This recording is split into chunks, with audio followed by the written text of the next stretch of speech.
आज एक टॉपिक हम आप लोगों के सामने डिस्कस करने जा रहे हैं जिसका नाम है algebraic expression. Algebraic expression class 7 से शुरू होता है और ग्रेजुएशन तक इसकी ज़रूरत हमको पड़ती है।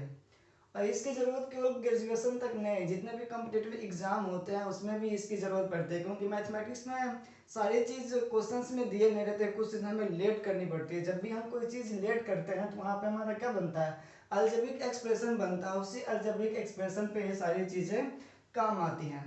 इसीलिए आपको उस क्वेश्चन को आसानी से सॉल्व करने के लिए इन सब चीज़ों की, छोटी छोटी चीज़ों की नॉलेज होना बहुत ज़्यादा ज़रूरी है। इसलिए हम इस टॉपिक को आज आपके सामने डिस्कस करने जा रहे हैं। सबसे पहले अलजेब्रिक एक्सप्रेशन का बात करें तो यहाँ पे लिखा हमने, हम ये 5 टॉपिक आज केवल डिस्कस करेंगे। अगले लेक्चर में इसके आगे वाले टॉपिक हम डिस्कस करेंगे। अलजेब्रिक एडिशन और सब्ट्रैक्शन केवल यहाँ पे, इसके बाद से इसका मल्टीप्लिकेशन और डिवीजन यहाँ पे पढ़ाया जाएगा। यहाँ पे दिया गया कि व्हाट आर एक्सप्रेशन। अब एक्सप्रेशन क्या होता है, जब भी अलजेब्रिक एक्सप्रेशन की बात आएगी तो उसमें 3 चीज़ें होती हैं। एक तो होता है वेरिएबल, एक होता है कांस्टेंट, एक होता है अलजेब्रिक ऑपरेशन। अलजेब्रिक ऑपरेशन में होता है एडिशन, सब्ट्रैक्शन, मल्टीप्लिकेशन और डिवीजन। ये हमारे किस में आते हैं, अलजेब्रिक एक्सप्रेशन, अलजेब्रिक ऑपरेशन में आते हैं। ये सब चीज़ें हमको इसके अंदर पढ़ना है। उसके बाद से टर्म्स, फैक्टर और कोफिशिएंट क्या होता है, मोनोमियल, बाइनोमियल, पॉलिनोमियल और ट्राइनोमियल क्या होता है, लाइक अनलाइक टर्म्स क्या होते हैं, addition subtraction of algebraic expression. सबसे पहले हम शुरू करते हैं कि व्हाट आर एक्सप्रेशन क्या होता है। एक्सप्रेशन का मतलब उसमें हमको क्या होना चाहिए, वेरिएबल, उसमें वेरिएबल होना चाहिए, उसमें क्या होना चाहिए, कांस्टेंट होना चाहिए, और क्या होना चाहिए, इन दोनों के साथ किसका कॉम्बिनेशन होना चाहिए, अलजेब्रिक ऑपरेशन के कॉम्बिनेशन होना चाहिए। जब भी ये 3 चीज एक साथ रहेंगे तो उसको क्या बोलेंगे, एक्सप्रेशन बोलेंगे। और वेरिएबल है तो उसको क्या बोल देंगे, अलजेब्रिक एक्सप्रेशन बोल देंगे। तो हमारा यहाँ पे कुछ एग्जाम्पल लिखे गए हैं एक्सप्रेशन के, और ये जितने भी एग्जाम्पल लिखे गए हैं इसमें आप देख सकते हैं कि एक वेरिएबल है, उसके बाद से अलजेब्रिक ऑपरेशन है, ये कांस्टेंट है। उसी तरह से यहाँ भी एक वेरिएबल है, ये अलजेब्रिक ऑपरेशन है, ये कांस्टेंट है। उसी तरह से यहाँ भी। उसके बाद आता है टर्म्स, फैक्टर एंड कोफिशिएंट। अब इसी एग्जाम्पल के अंदर देखते हैं 3x + 5। इसमें आप देख रहे होंगे तो यहाँ पे कोई साइन आपको दिख नहीं रहा है इस 3 के आगे, लेकिन मैथमेटिक्स में यहाँ पे एक साइन होता है। जब कोई साइन नहीं होता है तो वहाँ पे कौन साइन होता है, प्लस का साइन होता है। अब इस एक्सप्रेशन के अंदर कितने कितने आपको अलजेब्रिक ऑपरेटर दिख रहे हैं, 2। एक यहाँ पे दिख रहा है और एक यहाँ पे दिख रहा है। ये भले ही सेम है लेकिन 2 बार यूज हुआ है प्लस और प्लस। तो ये कितने टर्म हो जाएंगे इसमें, जब 2 इसमें प्लस यूज हुआ है तो ये कितना टर्म हो जाएगा, 2 टर्म हो जाएगा। इसमें कितना टर्म हो जाएगा, 2 टर्म हो जाएगा। इसी तरह से यहाँ पे लिखा है 3x + 5y + 7। इसमें हमारा कितने अलजेब्रिक ऑपरेटर दिख रहे हैं, यहाँ पे कोई साइन नहीं है तो क्या है, प्लस है। एक ये प्लस हो गया, एक ये प्लस हो गया, एक ये प्लस हो गया, तो यहाँ पे कितने टर्म हो जाएंगे, 3 टर्म हो जाएंगे। यानी जितना ज़्यादा उसमें अलजेब्रिक ऑपरेटर का यूज हुआ होगा उतना ही उसमें टर्म हो जाएगा, क्योंकि अलजेब्रिक ऑपरेटर जो होता है वो उस टर्म्स को अलग करने का काम करता है।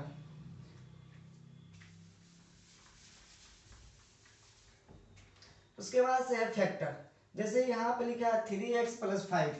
3x + 5 में ये 2 टर्म है। एक पहला टर्म कौन सा है, 3x है, दूसरा टर्म क्या है, 5 है।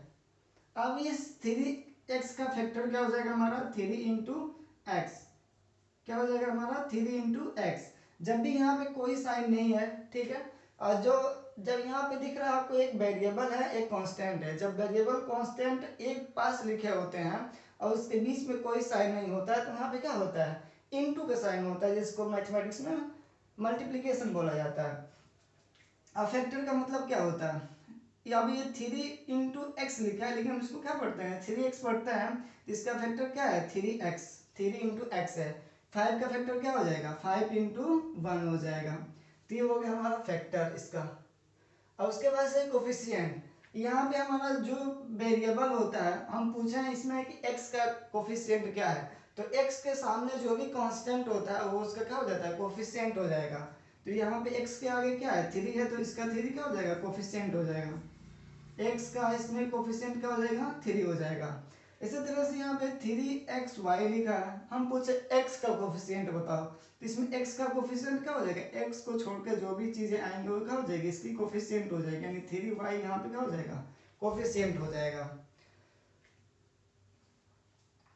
यदि हम एक्स वाई का कोफिशिएंट पूछे तो एक्स वाई का कोफिशिएंट क्या होगा, 3 होगा। ठीक है। उसके बाद से हमारा मोनोमियल, बाइनोमियल एंड पॉलिनोमियल।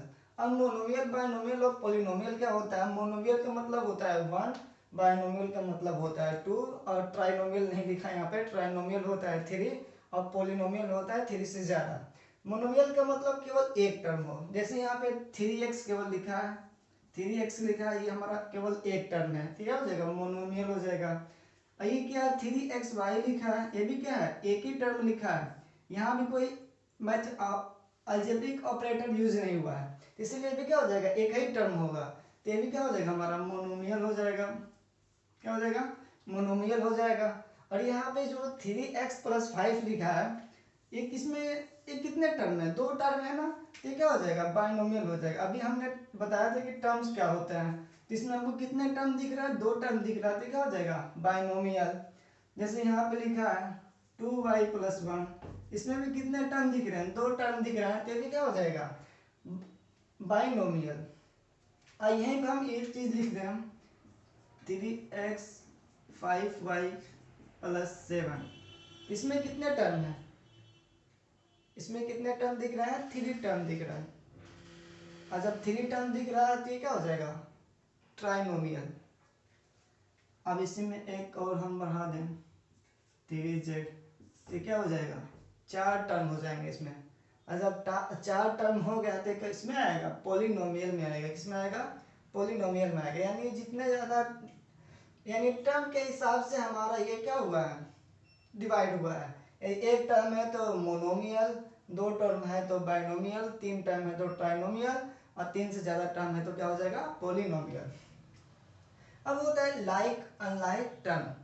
अब लाइक अनलाइक टर्म हम समझेंगे, अभी इसके बारे में थोड़ा सा इंट्रो ले लेते हैं, जब ये चीज़ हम समझाएंगे तो ये चीज़ अच्छे से समझाएंगे हम, लेकिन फिर भी इंट्रो ले लेते हैं। यहाँ पे लाइक और अनलाइक टर्म क्या होता है, जैसे यहाँ पे लिखा है 3x 4x 7x²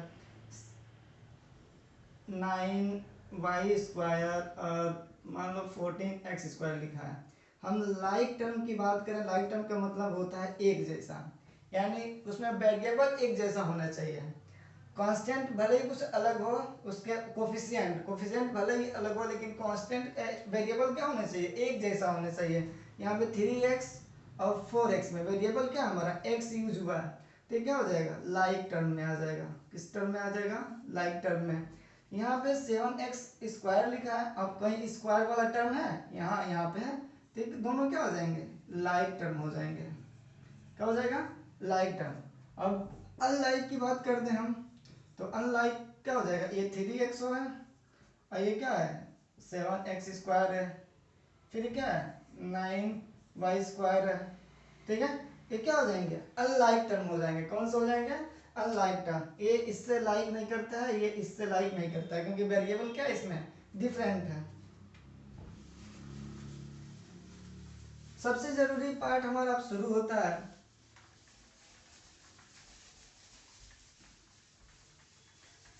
सबसे जरूरी पार्ट हमारा यहाँ पे सीखने वाला है एडिशन एंड सब्ट्रैक्शन। एडिशन और सब्ट्रैक्शन सिखाने के लिए हम इसमें कुछ धार्मिक चीज़ों का यूज करेंगे, जो जिसको आप अदरवाइज नहीं लेंगे, क्योंकि हम वो चीज़ें केवल समझाने के लिए इसको यूज करेंगे, ठीक है। तो वेरिएबल, इसमें 2 चीज़ों का मतलब नॉलेज होना ज़्यादा जरूरी है। एक होता है वेरिएबल, जिसको हिंदी में बोला जाता है चर।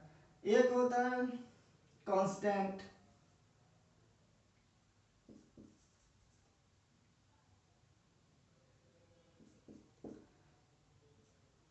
अल्फ़ाबेट होते हैं वो या हिंदी के अल्फ़ाबेट हो या अंग्रेजी के अल्फ़ाबेट हो, यानी A to Z ये क्या हो जाएगा हमारा वेरिएबल। का टू ज्ञा, ये भी क्या हो जाएगा हमारा वेरिएबल। लेकिन मॉडर्न इस समय मॉडर्न चल रहा है तो इस समय हम क्या यूज करते हैं ए टू जेड यूज करते हैं, ना कि क टू ज्ञा यूज करते हैं।